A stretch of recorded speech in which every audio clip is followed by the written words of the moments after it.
Ang mabait na babaeng gwardya ng bilangguan ay nagbigay ng isang bote ng tubig sa preso. Sinong mag-aakala na ang kalaban ay magtapon ng dumi sa kanya? Nagalit si Lisa kaya nagngangalit ang kanyang mga ngipin. Tingnan mo ang malansa na tambak ng dumi sa iyong katawan. Saka muling ibinalik ang tingin sa presong pagod na sa buhay. Mabilis na hinubad ni Lisa ang kanyang coat. Nagpasya siyang turuan ng leksyon ng bastos na ito. Sinong mag-aakalang hindi lang takot ang preso? Sa halip, gumamit ng tuwalya upang takpan ng iyong salamin. Iniinsulto pa ng ibang tao si Lisa sa lahat ng oras. Bubuksan na sana ng 6 na dugong babae ang pinto sa selda ni Chinhan. Sa kabutihang palad, agad itong pinigilan ng aking mga kasamahan, kasi bagong dating si Lisa, kaya hindi ko alam na ang paggawa nito ay lubhang mapanganib. Gayunpaman, tumanggi si Lisa na pigilan siya, ngunit magsuot ng guwantes, naghahanda na agawin ng bandana ng bilanggo. Pagkatapos ng isang panahon ng ideolohikal na pakikibaka, nagpasya siyang pumasok. Sinong mag-aakala na mas lalo siyang mapapahiya ng preso? Sinabihan ng mga kasamahan si Lisa na huwag itong tanggapin, pero bitter pa rin siya at pinasok ang kamay niya sa loob. At sa pagkakataong ito ay nagtagumpay siya sa pagkuha ng spark. Pagkatapos gloatingly itinaas ang kanyang gitnang daliri sa ibang tao, ngunit hindi sila makapaniwala doon. Nagtago rin ng mga bilanggo ng ekstrang tuwalya, bago ang patuloy na kahihiyan ng kalaban. Galit na galit si Lisa ngunit wala ring magawa. Sa huli, wala siyang choice kundi tawagan ng raid team para hawakan ito. Basura sa panahong ito, hindi pa rin alam ang kabigatan ng bagay, kaya sumisigaw at nagmumura pa rin siya na parang baliw sa selda. Makalipas ang ilang minuto ay pumasok na ang raid team. Nakita ito ng presong guard na katabi niya at mabilis niyang ipinaalala ang basurahan. Kaya agad siyang kumuha ng tuwalya at tinakpan ng kanyang ilong at bibig. Sumunod, binuksan ng assault team ng isang maliit na pinto. Gumamit ng katas ng sili upang i-spray ang basura ng paulit-ulit. Nang makita niya yon, nagpanggap siyang nasasaktan hanggang sa mamatay. Akala ko makakatakas ako sa isang sakuna. Salamat sa husay niyang umarte. Sinong mag-aakalang direktang susugod sa selda ang raid team? Pagkatapos ay ibabad ang basura hanggang sa mabugbog hanggang mamatay. Ito ay simula pa lamang ng parusa. Para lang kay Jack, si Jack ay pinahirapan buong araw. Naghahanda para matulog. Tapos biglang sumugod yung prison guard at sinunggaban siya. Pagkatapos ay inihatid si Jack sa isa pang selda, at ulitin tuwing 10 minuto. Ang layunin ay upang pahinain ang espiritu ni Jack, at tuwing bago umalis, pagtatawanan siya ng mga gwardya ng bilangguan. Magandang gabi, pinahirapan si Jack ng isang buong buwan. Ngayon ay pinahirapan siya hanggang sa paralisado na siya. Matapos malaman ng ibang mga bilanggo na minamaltrato si Jack, nagpasya silang magsagawa ng kolektibong gutom na welga upang magprotesta. Kung hindi natin ititigil ang hindi makataong pag-uugaling ito, saka sila kikitil ng sarili nilang buhay. Ang makitang nagkakaisa ang mga kriminal. Nakaisip si Lisa ng matalinong paraan para makayanan. Si Lisa ay masayang kumakain ng pritong manok sa kulungan. Pero kahit may naiwan pang pagkain sa harap ng pinto, ngunit walang bilanggo ang aktibong kumuha ng pagkain. Ito pala ay labag sa marahas sa paraan ng pagpapatupad ng batas ng mga gwardya ng bilangguan. Mga kriminal na ito, sabay na nagyaya sa isa't isa na mag-hunger strike para magprotesta. I find the appeal of fried chicken useless. Direktang pinususan ni Lisa ang preso, matapos magayos ng gusto ang kanilang mga katawan. Pagkatapos ay ipasok ang tubo mula sa ilong ng bilanggo sa esophagus, para pilitin silang kumain. Pero matigas pa rin ang ulo ng preso. Upang lubusang mapasuko sila, ang ilang mga gwardya ng bilangguan ay may hawak na mga kalasag sa kaguluhan. Mabilis na buksan ang pinto ng selda. Nagmamadaling pumasok at binugbog ang bilanggo hanggang sa isang pulpol.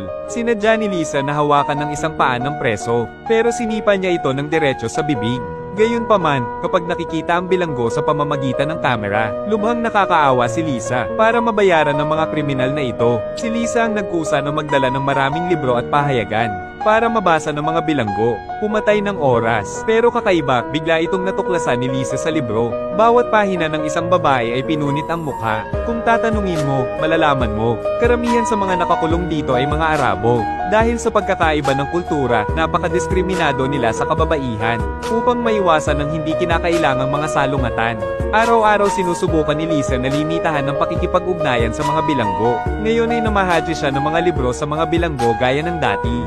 Biglang sabi ng presong Jack, gusto kong magbasa ng mga Harry Potter novel na mapapanood. Mabuting tao ba si Professor Snape? Sinadya ni Lisa na harangin. Pero nang malaman niya na 8 taon nang nakakulong si Jack dito, kaya sabi ni Lisa sa kanya every time, paparating na next week pero hindi pa rin dumarating. Sa huli, pumayag na lang si Lisa. Gayunpaman, hindi alam ni Lisa na ang mga bilanggo ay nakakulong dito. Lahat ay may malapit na kaugnayan sa mga terorista. Hindi lamang ito protektado ng Gun Convention. At ang aking bansa ay hindi protektado. Dahil lang sa walang mahanap na totoong ebidensya ang pulis, kaya naman lihim namin silang ikinulong. Hindi alam ng mga prison guard na ito ang katotohanan. Para silang mga inabandonang bata, hindi minahal o inaalagaan, higit pa sa bilangguan. Ang mga bilanggo ay hindi maaaring makipag-usap sa mga gwardya ng bilangguan. Hindi nagtagal, nagkaroon ng sariling bakasyon si Lisa. Siya at ang kanyang mga kasamahan ay nagpapahinga sa pangingisda sa dagat. At ang mga bilanggo ay nakakulong sa mga baradong selda. Hayaang masayang ang iyong buhay, sa walang katapusang kahungkagan at kalungkutan. Baka nagkamali sila, ngunit walang tumayo upang protektahan sila ngayon. Kababalik lang ni Lisa galing sa bakasyon. Pagkatapos ay natagpuan si Jack na pinahihirapan lamang. Sa pagkakataong ito ay naawa siya kay Jack. At the same time, na-curious ako kung anong krimen ang ginawa niya. Kaya, tahimik na pumunta si Lisa sa document room 6 para hanapin ang file ni Jack. Bigla niyang natuklasan na si Jack ay isang talentadong tao, na nagpakilig sa kanya, kaya madalas makita ni Lisa si Jack para kausapin. Kaya lang, naging pamilyar ang dalawa. Si Lisa ay hindi sinasadyang nagkaroon ng damdamin para kay Jack, ngunit malinaw na lalabag ito sa mga regulasyon sa bilangguan. Na nakilala rin ni Jack, si Lisa ay hindi katulad ng iba, at sa tuwing seryoso siyang nakikinig sa akin. Dahil dito, ang isang tulad ni Jack ay gumugol ng 8 taon sa bilangguan. Nakatanggap ng simpatiya sa unang pagkakataon. Sa mga sandaling ito ay parang magkaibigan lang sila, ngunit sa buhay na ito ng pangmatagalang pagkakakulong. Hindi alam ni Jack gaano kakatagal makakatagal. Araw-araw nagpapakamatay si Jack sa kanyang selda, ngunit ito ay nangyayari sa bawat oras. Natuklasan ni Lisa, ang itsura ni Lisa, naging tanging kaligtasan ni Jack, ngunit may gap sa pagitan ng pagkakakilanlan ng dalawa. Kaya bihira ang pagkakataong makapag-usap. Ngayon sinamantala ni Jack ang pahinga, ngunit masayang naglalaro ng soccer sa isang bakal na kulungan. Sa pagtingin sa itsura ng kausap, hindi nakatiis si Lisa. Sinabi niya kay Jack kung mahusay siyang gumanap sa susunod. Baka magkakaroon ng pagkakataong makapunta sa isang tunay na football field. Pero sumagot si Jack, lagi mong sinasabi, sundin lamang ang mga patakarang ito. Pagkatapos ay papayagan mo kaming manood ng TV. Ngunit ano ang ibig sabihin kung sumunod tayo? Ibig sabihin ba nun, sumasang-ayon kami sa mga panuntunang itinakda mo? Tama ba yon? Ngunit wala kang karapatan.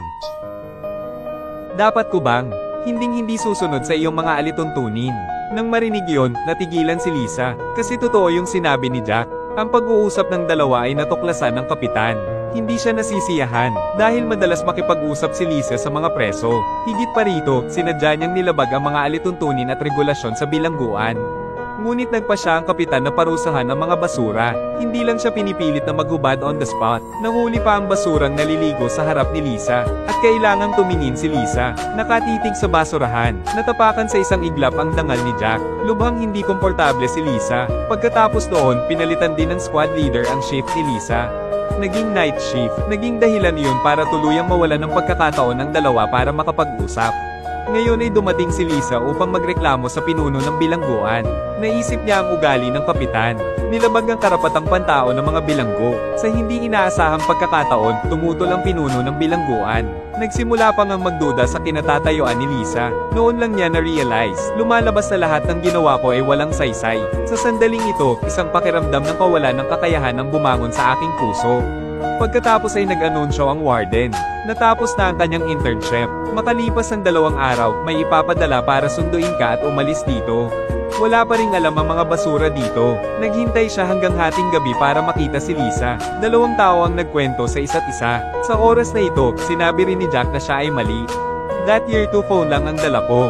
Ngunit siya ay pinaghihinalaang isang kriminal. Gustong gumawa ng teroristang pag-atake. Ngunit ang lahat ng mga gwardya ng bilangguan dito ay itinuturing na isang karumal-dumal na kriminal si Jack. Sabi pa niya kay Lisa, ang pinakaayaw ko ay September. Dahil sa oras na iyon ay isang serye ng mga alarma ang magbabago. Bagong alarma, nangangahulugan nito ng pagpapahirap kay Jack sa isang bagong paraan. Matapos malaman na lilipat na si Lisa, ang bagong pag-asa ng grupo ni Jack ay mabilis na napatay. Tinanong niya si Lisa kung pupunta pa ba siya sa kulungang ito. Walang magawang umiling si Lisa, pero sabi niya kung may pagkakataon. Tiyak na pupunta sa bayan ni Jack. Akala ko hindi ko na makikita si Lisa. Biglang nawala ng pananampalataya at dahilan si Jack para mabuhay. Pagkaalis ni Lisa, inilabas ni Jack ang kutsilyong nakatago sa libro. Naghahanda upang wakasan ang kanyang buhay. Buti na lang at hindi makahinga si Lisa at bumalik, para mapigilan natin kaagad ang isang trahedya. Sinabi niya kay Jack ang tunay niyang pangalan. Sinabi rin niya na kapag nakalabas siya sa kulungan, tiyak na hahanapin siya nito. Kung masasabi ng isang prison guard ang mga ganyan, ito ay nagpapatunay na ang ibang tao ay itinuturing na kaibigan si Jack. Magkahawak kamay ang dalawa sa pamamagitan ng maliit na bakal na pinto. Talagang walang tulog ang gabing ito. Hindi nagtagal, umalis na si Lisa. Pero bago umalis, humingi si Lisa ng bagong intern. Ibigay ang nobela ng Harry Potter kay Jack. Ang unang pahina ng libro ay nakasulat. Hindi ko alam kung mabuting tao si Snape o hindi, pero alam kong mabuti kang tao. Ang aklat na ito ay malamang na makakatulong kay Jack na magkaroon ng pag-asa sa buhay. Kahit ikaw ay nasa bola, madilim at walang daan palabas, sana mamulaklak ka pa rin na parang bulaklak.